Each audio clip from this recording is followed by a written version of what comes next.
Hi, welcome to this video. Welcome to my channel. My name is Zahra. I'm so happy that you're here. Today's video is kind of a blend of something that I've been kind of researching on my own and thinking about, and then a list of book recommendations. I'm still kind of in the throes of doing research for this topic, but I think that since it's so timely, it would be like the loss of an opportunity for me to like kind of share what I've been thinking about and then also use it to kind of share book recommendations, if that all makes sense. I feel like most people know what's going on in Iran, and if you don't, you can always check the news to find out. But I think most people also who follow me are like subscribed to me and interact with my videos also know that I'm Iranian, and I actually mentioned that a lot. I think specifically, like I mentioned it in my 1984 Martyr video when I was reading Martyr for the first time. When I've given recommendations and stuff in the past, I've mentioned Iranian authors. It is like an integral part of my identity, obviously, and I also visit there a lot. I travel there a lot. I don't typically make vlogs when I go there because I just get so caught up in like hanging out with my family that I kind of forget to record, unfortunately. And also, like, I'm just not a really great travel vlogger, yeah. However, because of everything that's been going on, like, I've been kind of struggling to make videos because it feels kind of ridiculous to be making videos about fiction and kind of just like pretending like nothing's happening or pretending like I'm not literally just struggling a lot because of what's going on. And so it just came to my mind yesterday, actually. I don't know exactly what I was doing, but suddenly it popped into my head that like one thing that I really know how to do is to share book recommendations and like talk about the books that I've read. Like, maybe not entirely online, but in my real life with my friends, family, people I know, it's easy for me to like reach for books that I've read in the past that have like informed my ideas and kind of use those as a jumping off point to kind of share different perspectives and things like that. Iranians are very diverse. They come from a lot of backgrounds and beliefs and perspectives, and something that I've actually kind of been thinking about for years now, over a decade since I moved to Iran in the first place, is just how differently Iranians, regardless of if they're living in Iran side by side or if they're in the diaspora, wherever they are, like how differently we conceive of things and how much our perspectives differ. It was really apparent to me when I moved to Iran for the first time, because my understanding of Iran was very limited to when I would go there in the summers and kind of like what I would see on TV. And so also, like, I went to school there for a couple of years of high school, so I took like literature classes, I was in the society, I was hanging out with friends and family, like I had Iranian friends and family, obviously. And so like my perspective of Iran is very, very much informed by my experience living there and also visiting there. But also there's another level of it of like I've actually kind of read a lot about Iran because I'm very interested in this country and its history and how just incredible and like just mixed and diverse and just, I don't know, just it's so fascinating. And I have an emotional connection and attachment to it. And so because I am of the belief that like literature can really help us understand not just our experiences but other people's experiences, and to actually factualize the things that we do know based off of experience, I think this video would be super useful, not just for non-Iranians who have little or no understanding of Iran. Maybe you never even had like an Iranian friend, maybe you have, whatever.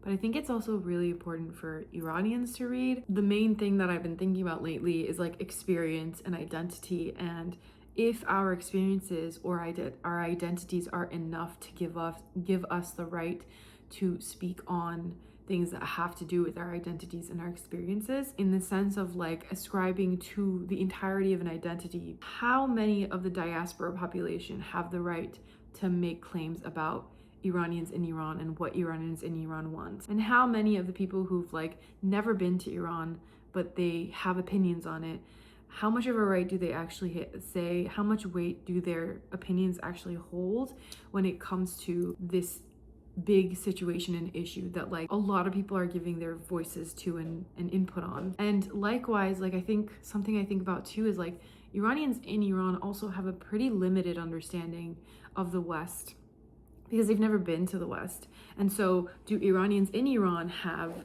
the entire right to make conclusions or make statements about like the West and things like that. Don't know if I'm making too much sense. I'm writing an essay on this, so my mind is very scrambled with a bunch of ideas, and it's going to be hard for me to make it super coherent verbally, because since I am in that writing stage, I'm not, it's like harder for me to verbalize than it is for me to write and like clarify my thoughts. As such, I have 8 books that I personally have read or heard a lot about that can be really useful, again, not just for non-Iranians, but Iranians too, to kind of contextualize the country, its people, the history, and kind of give us more of an understanding of like where we're at as a country, maybe not just geopolitically, but also just on a basis of the country itself, right? How do we get to the regime government that there is now? How, what was it before? What led up to it? So I have 8 book recommendations. Some of these I read a few years ago because I took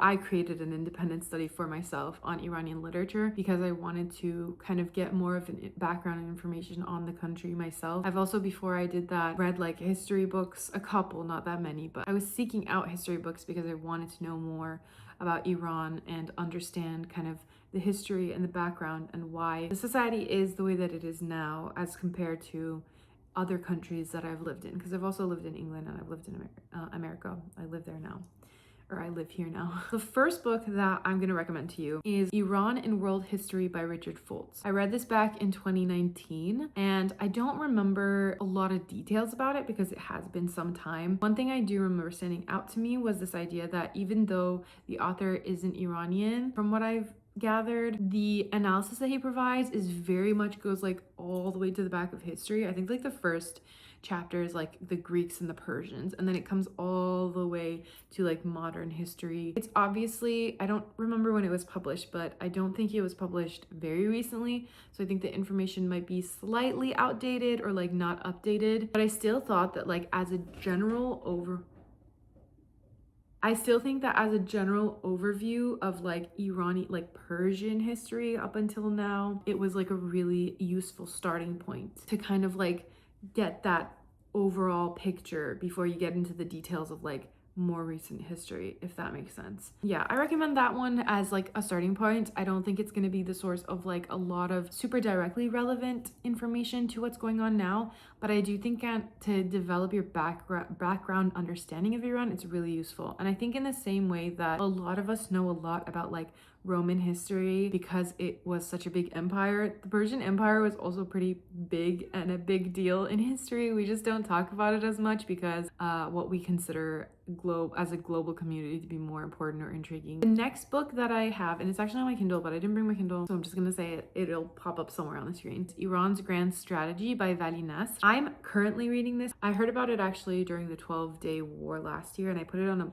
hold on my library, and it literally just came in like a couple days ago. Hey, my cat just came here. Come up. Come up, Moosh. Oh, no.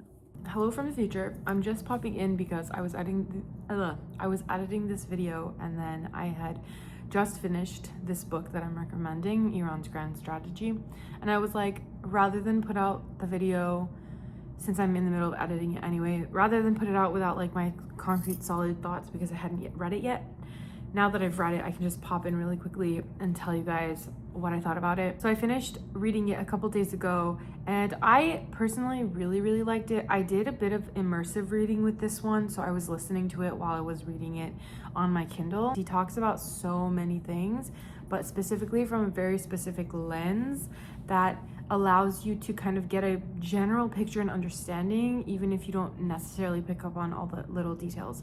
So I really appreciated that about this book and how it's kind of set up. It's all modern history, so unlike another one of the books that I recommended, which is like the overview of Iran's history, this one's a lot more modern and like a modern lens. It's also very much politics focused, just kind of dissects like why certain decisions have been made in the past in terms of previous rulers and like governments that Iran has had, and then also in terms of US responses, Israeli responses, etc.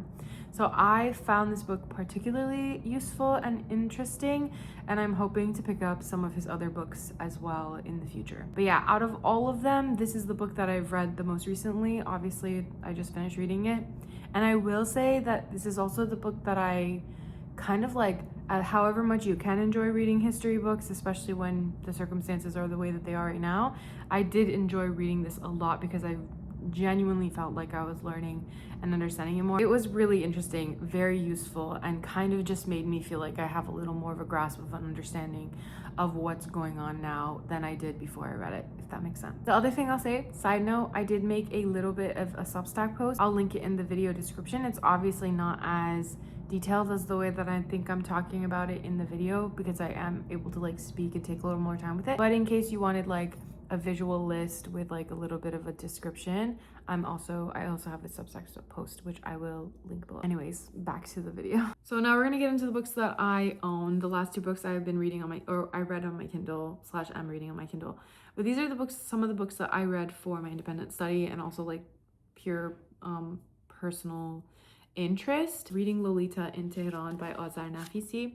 This is a memoir, and she talks and she's kind of looking at it from the perspective of being a professor at Tehran University in the years after the Iranian Revolution. But she also provides like context into what led to the revolution, the different like subsections of the revolution that really had their own opinions and ideas of what Iran should look like after the Shah was gotten rid of. And she also kind of really focuses on like literature, the importance of literature, what it can tell us about real life, the ties between art and fiction, specifically literature in this sense, and real life. I really found this compelling. When I wrote my Goodreads review, I literally just wrote kind of broke my heart because some of the things she describes in here are really painful to read about like what has happened in the country, what's been done in the name of Islam, in the name of preservation of the country. One of the scenes in this actually is a historical detail that then kind of fed into one of the projects that I've been working on for years and having trouble kind of completing, but really inspired something that I actually ended up writing / working on myself. So there's that one. The next book that I'm going to recommend is something that I like read but then also didn't, so take from that what you will. But it was part of my independent studies course, and it's My Uncle Napoleon by Iraj Pezeshkzad. I think this was published before the revolution. This work was originally published in the Persian language in 1973. Revolution started in 1979, so this was 6 years before the revolution. It is a fiction novel, but I think that through fiction, you gain an insight into culture. It's a really great way to see the mannerisms that people have, the way that they view themselves in the world. The other thing that's interesting about this is very satirical. As a satirical piece of work, it also does analyze like different things in Iranian society, in Iranian politics, that can give you insight into kind of like the reality of Iranian lives, Iranian perspectives, and how things were at that point of time. And as Iran was really beginning to think about like what type of country it wanted to be, how it wanted to develop its own identity against the backdrop of foreign intervention for so long. I really think that this is a good novel. I did annotations to a certain point and then kind of stopped. I'm planning on finishing it fully at some point. I feel kind of bad because I haven't finished it, but I did a lot of research into the novel itself because when I didn't get to finish it, I still needed to write a little bit about it. So I did background research and didn't end up finishing it, but that's on me. I do recommend reading it, and I'm probably going to pick it up very, very soon because I do want to finish it and have like a better understanding of the novel itself, not just what people have said about the novel, if that makes sense. The next one on the list is Women Without Men by Shahrnush Parsipur. I am so delighted that this is actually in the Booker long list. I read this in 2023. As you can see, I made a lot of annotations and stuff, and I did like an analysis on this book because it was just one of the texts that I came across when I was researching what I should read for my independent study. It's very surrealist, but it also deals with issues of gender and sexism, and obviously it was written in Iran. It was written by an Iranian author, specifically by a woman writer. So she, through the stories that she is addressing in this novel and the surrealist events that happen, she's also making commentary on Iranian society, specifically how it deals with women. One of the details that I do remember hearing about when I was doing research into picking the books was that the writer was actually imprisoned for some time after this book was published. I wanted to know what it was about this novel that was so bad that she ended up getting imprisoned for it. And now you have like a better excuse to read it since it is in the Booker long list books. So yeah, shortly after the publication of Women Without Men in 1989, which is 10 years after the revolution, Parsipur was arrested and jailed for her frank and defiant portrayal of women's sexuality. While still banned in Iran, the novel became a bestseller there and has been translated into many languages around the world. I'm going to show you a book, but this isn't the book I'm suggesting. It is the author that I'm suggesting, and the book I'm suggesting is called Let Us Believe in the Beginning of the Cold Season by farrokhzad. This book is actually one that I bought in Iran. That is a compilation of a bunch of her poems in Farsi. Admittedly, I haven't read this book yet. I also haven't read Let Us Believe in the Beginning of the Cold Season. What I have read is a lot of her poems here and there. I actually in grad school wrote a research paper on two of her poems, Sin and Wind Up Doll, and I kind of use it as a way to analyze kind of how she's talking about women's place in the world, patriarchy, sexuality, desire, things like that. She was actually a writer before the revolution. She died before the revolution in 1967. So again, the revolution was in 1979. She died in 1967. So she was published / lived before the revolution, which kind of gives you context into the society that she was living in. The fact that her poems kind of deal with resistance against patriarchy and the struggle for women to find a place outside of the home, a place of freedom, kind of tells you a little more about like Iran wasn't necessarily this like free, kind of informs you that the idea that Iran only became repressive towards women after the revolution might not be as true as people want you to believe. I highly recommend reading her stuff. She's really incredible, and she's actually been described as the Iranian Sylvia Plath. That was actually what drew me to her in the first place a few years ago when I first heard about her. The next book is actually, I think I mentioned it already when I was saying like my intro, and you can see it peeking out. Martyr by Kaveh Akbar. I read this last year when I was also reading 1984. The two books just ended up being the most voted for, and then I did an entire reading vlog, so I'll link it. I think something that is really fascinating about this book, even though it is fiction, and again, I resist the idea that you can only learn through nonfiction. I think fiction teaches us a lot, both on a conscious level and subconscious level. And so something that I really love about this book, obviously the title is Martyr, and I think people who aren't Iranian, and maybe some people who are Iranian but have never been to Iran and so aren't super connected to their culture, or might not be. That doesn't mean, just because you haven't been there doesn't mean you don't have a connection to the culture. But I'm just saying, like, people who don't know Iranians very well or haven't engaged with the culture very much might not understand just how deeply martyrdom is a part of Iranian perspectives. Something that I kind of think about and have been thinking about lately is that both people on both kinds of Iranians on either side of this very big spectrum of Iranian, but from one extreme to the other, there is always this idea that these people are willing to die and sacrifice themselves for something. And in most cases, it is for their country. It's just that the reasoning behind it differs. So I think that this book just in and of itself, it's pretty great depiction of the Iranian American perspective and kind of the guilt and the complexity that you kind of live with. One of the events that he starts out this, or one of the central events that doesn't happen in the novel but is referred to in the novel very often, is when the US actually struck down a civilian Iranian plane, and a bunch of innocent people died.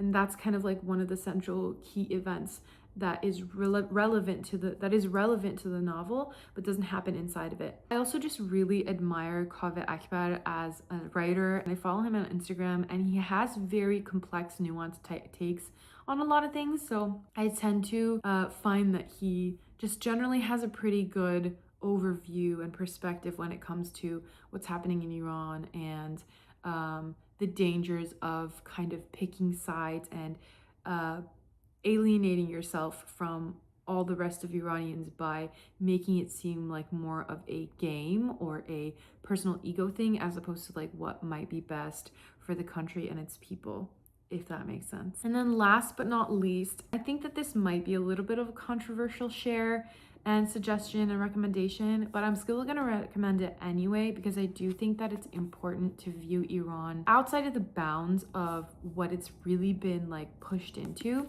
So the book that I'm sharing with you is Kaveh by Ali Shariati. Now, I have this book and it's in Farsi.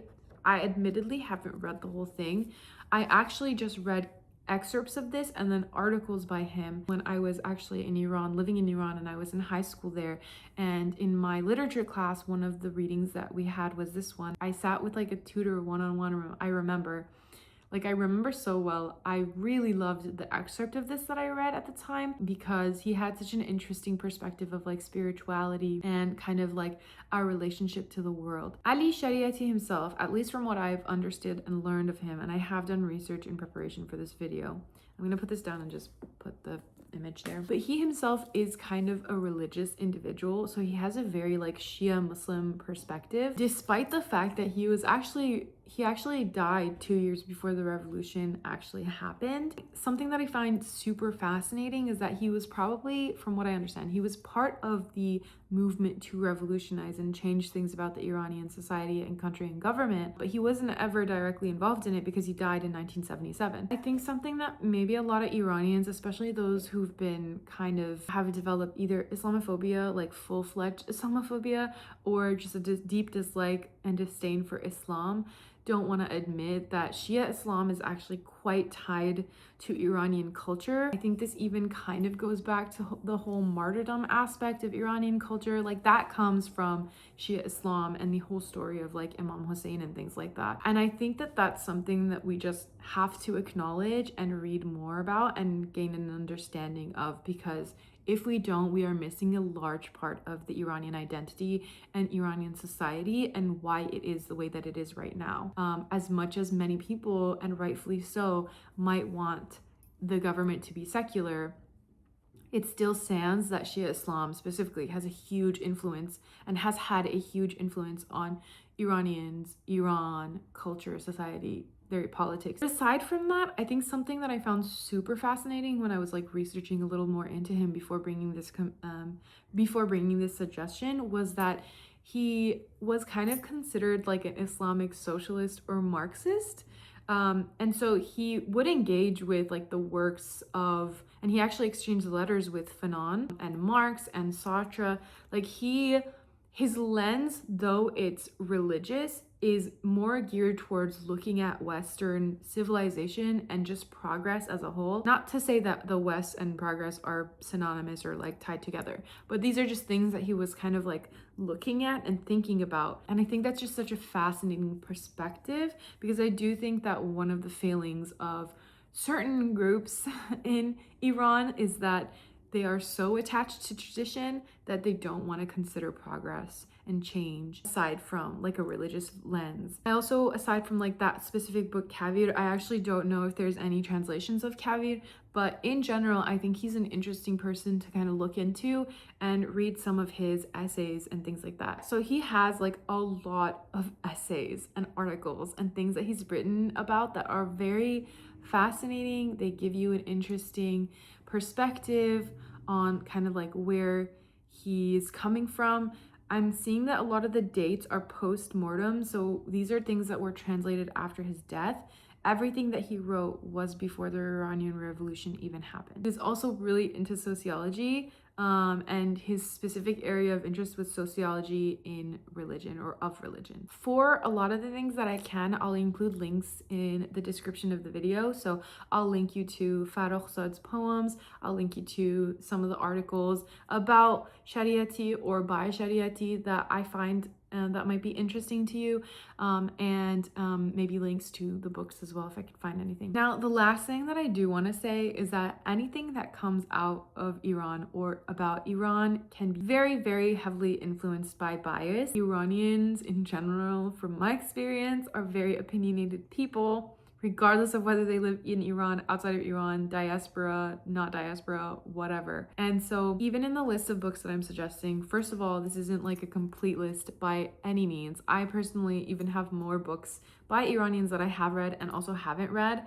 that are on my TBR that obviously offer like different perspectives on Iran, the country, the people. I do think that like when reading these things, regardless of where they end up on the spectrum, it's just important to keep in mind that like at the end of the day, each person's opinions and experiences are their own, and there might be bias, there might be an ulterior motive in any of the books that I've suggested, books that you might be like hearing about just in general. Apart from talking about like my personal opinions on what's going on in Iran, like I feel like that's less important than sharing the reminder slash understanding both to myself and to other Iranians, non-Iranians, etc., that it's very nuanced and you're not going to get a solid answer from any one Iranian on what should be happening, what is happening, what things should look like, what things have looked like in the past.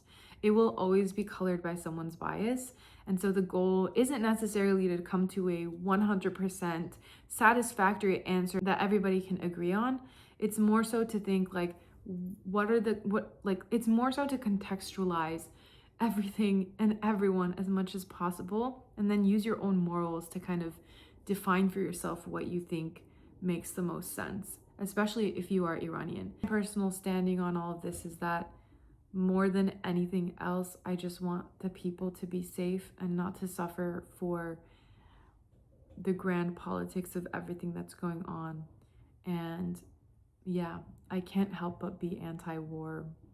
And I don't think that that's a good enough means to whatever end people are expecting to reach, if that makes sense. So if you're Iranian and you're watching this, I love you. I share your worry for our country. I think that is something that is universal, no matter what your opinions are. And if you're not, I hope that you found something super, even if you are, and I hope that everyone, Iranian or not Iranian, has found something interesting, useful, helpful that can kind of help you gain a deeper understanding of Iran. I think it's useful for us to kind of give ourselves as much information as possible. Thank you so much for watching. Thank you for being here. Thank you for your patience if you are one of my subscribers. Thank you for your patience in terms of like, I haven't been super regular with videos. Every time I think things are going to calm down and I'll feel a little more normal to make videos and talk to a camera, something happens and then I find myself a little too emotional to sit in front of the camera. I'm praying for Iran. I'm praying for innocence all over the world. And thank you so much for watching. Love you always. I'll talk to you very soon in another video. Goodbye.